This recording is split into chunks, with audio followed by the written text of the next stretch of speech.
tema debat terakhir yang dilaksanakan oleh KPU Kabupaten Pangandaran sebagai salah satu metode kampanye yang difasilitasi adalah peningkatan indeks pembangunan manusia, pengelolaan sumber daya alam dan tata ruang, penguatan tata kelola pemerintahan dan kepemudaan.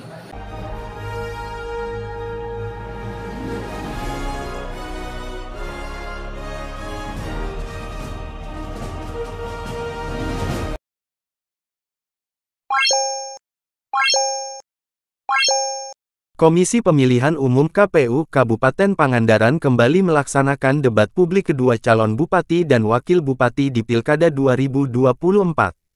Debat publik kedua pemilihan bupati dan wakil bupati Pangandaran digelar di Hotel Pantai Indah Pangandaran pada Rabu, tanggal 20 Oktober tahun 2024 malam. Ketegangan sesi di awal debat mulai dengan saling melemparkan tagline masing-masing paslon. Pada debat kedua ini dimulai dengan menyampaikan visi misi paslon. Adapun debat publik kedua ini bertema peningkatan IPM, pengelolaan sumber daya alam SDA dan tata ruang, penguatan tata kelola pemerintahan dan kepemudaan. Pasangan calon bupati dan wakil bupati Pangandaran nomor urut 1, Citra Fitriami dan Ino Darsono, mengusung visi pembangunan yang berkelanjutan untuk mewujudkan wisata Pangandaran mendunia dengan menitikberatkan pada pendidikan agama dan karakter.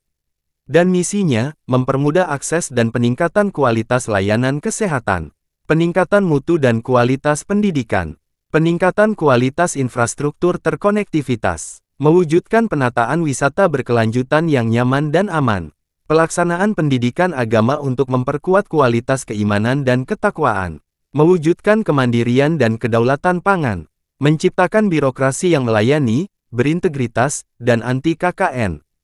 Penguatan dan pemberdayaan desa. Tentu debat kali ini akan melengkapi bahan materi yang akan disampaikan para calon untuk merumuskan konsep kebijakan 5 tahun ke depan. Bapak Ibu semuanya, debat pertama, debat kedua tentu akan menjadi gambaran referensi kajian Bapak Ibu semuanya, seluruh warga masyarakat Pangandaran, mana program yang rasional, mana yang tidak, mana yang mengatakan kondisi pangan sesungguhnya, mana yang tidak, mana konsep pembangunan yang seutuhnya untuk kemajuan Kabupaten Pangandaran yang tidak dibumi hal-hal politis hanya untuk kepentingan pemilihan agar dirinya terpilih. Bapak Ibu sekalian, bersama kami pasangan Citra, apapun kondisinya harus kami sampaikan, apapun cara penyelesaiannya juga harus kami sampaikan, suka tidak suka harus kami sampaikan. Tapi percayalah, apapun yang kami lakukan tujuannya agar masyarakat semakin maju dan sejahtera. Bapak Ibu semuanya, kalau kita lihat tema debat kali ini yaitu tentang kesehatan, pendidikan, daya beli. Kalau kita rumuskan, kita akan membahas tentang indeks pembangunan manusia atau IPM. Alhamdulillah, Pangandaran walaupun baru berusia 12 tahun, angka IPM-nya sudah termasuk kategori tinggi yaitu 70,56. Banyak kabupaten kota yang masih di bawah kita.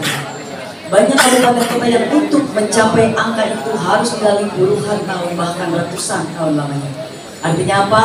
Artinya kualitas kehidupan, pendidikan, kesehatan, ekonomi, daya beli sudah menunjukkan angka yang benar.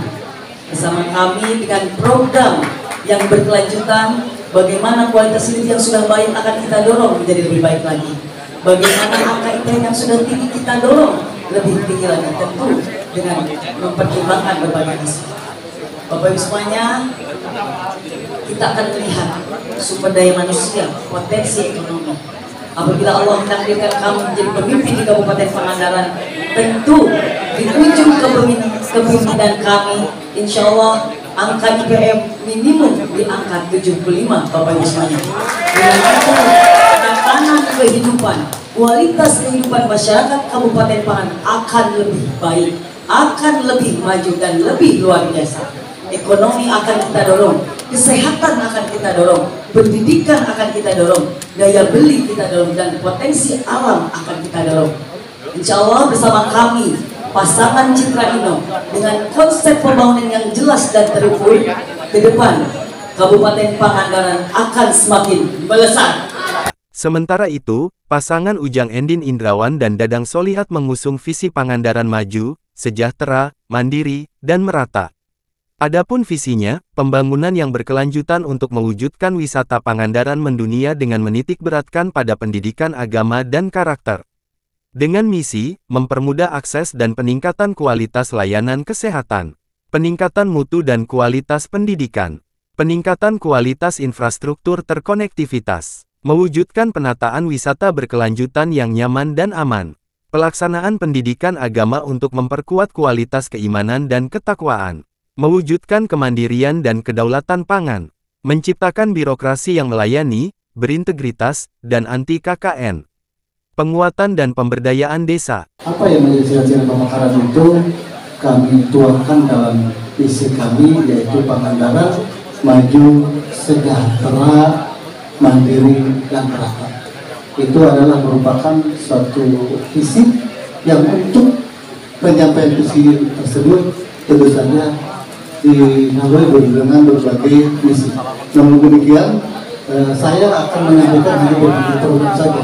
Hanya program yang kaitannya dengan keagamaan, yaitu dengan kenapa dengan keagamaan adalah merupakan fondasi dasar bagi kita semua bahwa untuk mencapai kehidupan yang baik itu juga perlu dicapai dengan kehidupan agama yang baik.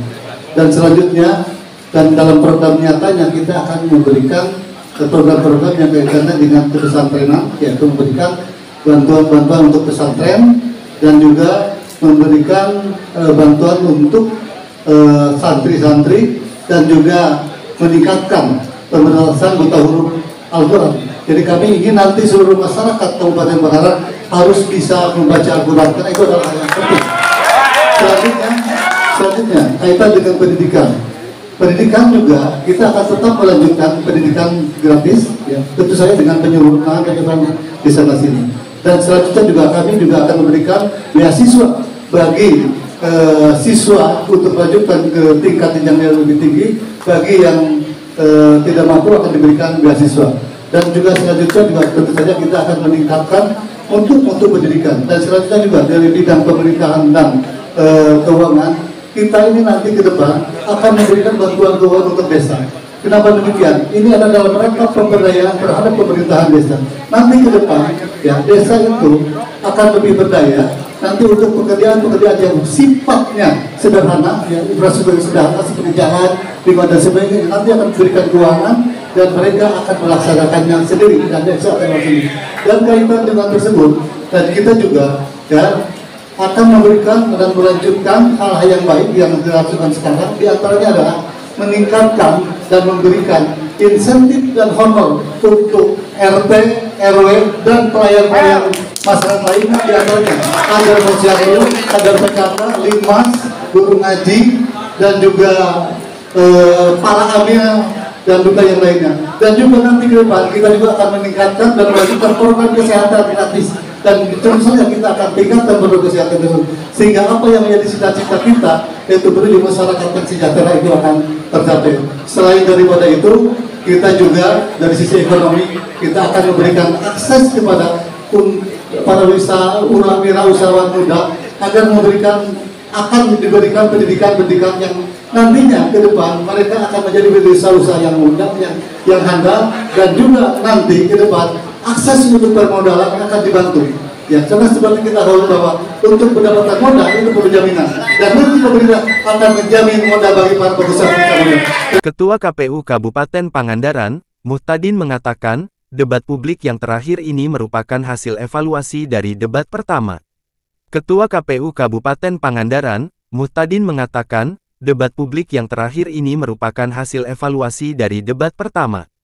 Mulai dari sisi kepesertaan, mekanisme pelaksanaan dan hal-hal teknis yang sudah dipersiapkan, ujar Muhtadin kepada sejumlah wartawan usai debat kedua pasangan calon Bupati dan Wakil Bupati Pangandaran. Kemudian terkait soal yang dipersiapkan dalam proses debat publik terakhir, ini sepenuhnya menjadi kewenangan panelis. Bahwa, kami tidak terlibat, tidak mengikuti proses tersebut.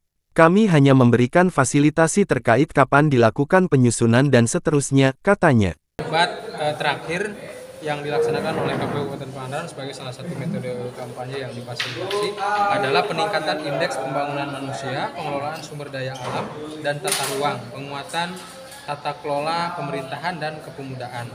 Nah, subtemanya tata kelola pemerintahan dan anti korupsi, pengelolaan lingkungan hidup dan sumber daya alam, kesehatan daerah, pendidikan dan kepemudaan, tata ruang agraria, peningkatan daya beli upah minimum. Nah, perlu kita jelaskan bahwa yang namanya IPM itu 3 hal. Pertama pendidikan, kemudian kesehatan, kemudian adalah daya beli dan ada daya beli, ya, upah gitu ya, hubungan dengan itu. Jadi ini sangat nyambung antara tema dengan subbahasan tema yang ditawarkan oleh para panelis. Tetapi memang tidak dirinci disebut IPM karena di dalam subtema kita jawantahkan apa-apa yang termasuk dalam IPM itu sendiri sebagai indeks pembangunan manusia ataupun masyarakat. Nah, tema debat yang terakhir ini kita pastikan pertama merupakan evaluasi dari debat pertama dari sisi kepesertaan, kemudian mekanisme pelaksanaan, kemudian juga hal-hal teknis yang tentu kita persiapkan. Kemudian terkait dengan panelis, terkait dengan soal yang disiapkan dalam proses debat ini sepenuhnya menjadi kewenangan panelis. Bahwa kami juga tidak terlibat, tidak mengikuti proses tersebut. Kami hanya memberikan fasilitasi terhadap proses kapan dilakukan penyusunan dan seterusnya menjadi kewenangan panelis untuk menyiapkan dan seterusnya. Sehingga kami pastikan pelaksanaan debat ini saya kira cukup lancar. Gitu. Panelisnya dari mana aja, Pak?